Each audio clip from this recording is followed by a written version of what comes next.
স্বামী রেগে গেলে স্ত্রীকে থেমে যেতে হয়, আবার স্ত্রী রেগে গেলে স্বামীকে থেমে যেতে হয়। স্বামীও যদি রেগে যায়, স্ত্রীও যদি রেগে যায়, তাহলে তৃতীয় বিশ্বযুদ্ধ বেঁধে যাবে, ঠিক কিনা? এই জন্য রেগে গেলেন তো হেরে গেলেন, রাগা যাবে না। মহিলাদের শরীরের মাপ নিয়ে কাপড় সেলাই করা যাবে কিনা, যারা টেইলার্স আছেন ভাই, মহিলাদের কাপড়ের ব্যাপারে মনে রাখবেন, কাপড় তাদের রেডিমেড বাসা থেকে কোনো কাপড় আনলে সেটার মাপ নিয়ে কাপড় বানাবেন, তাদের শরীর থেকে সরাসরি টাচ করে মাপ নিবেন না।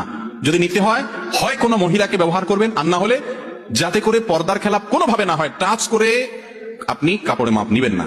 এ ব্যাপারে মা বোন যারা আছেন, আপনারা যারা তাদের অভিভাবক পুরুষরা আছেন, আপনাদের আত্মসম্মান বোধ থাকা উচিত। আপনার স্ত্রী কাপড়ে মাপ দিতে যাবে, ওই টেইলার্স বেটা তার শরীরে যখন হাত দিয়ে মাপ নিতে যাবে, তার মনে বাজে চিন্তা আসবে, ওনাকে নিয়ে অনেক জেনা করবে মনে মনে। কিভাবে আপনি সেটা দিতে পারেন? আমি তো এটা চিন্তা করতে পারি না, কোন আলেম বা কোন দিনদার মানুষ এটা চিন্তা করতে পারে না। কাপড় দিয়ে দিবেন, তাতে একটু 19-20 হবে, হোক না, তাতে কি আবার করবেন দরকার হলে। কথা কি বুঝতে পারছি? আপনি দেখেন আপনার স্ত্রী এবং আপনি শুয়ে আছেন পাশাপাশি, আপনি একটা মোবাইল টিপতেছেন, আপনার স্ত্রী মোবাইল টিপতেছে, কে কখন ঘুমাইতেছে কেউ জানে না, কেউ জানে না। কারো প্রতি কারো কোনো ভালোবাসা নাই, কারো প্রতি কারো কোনো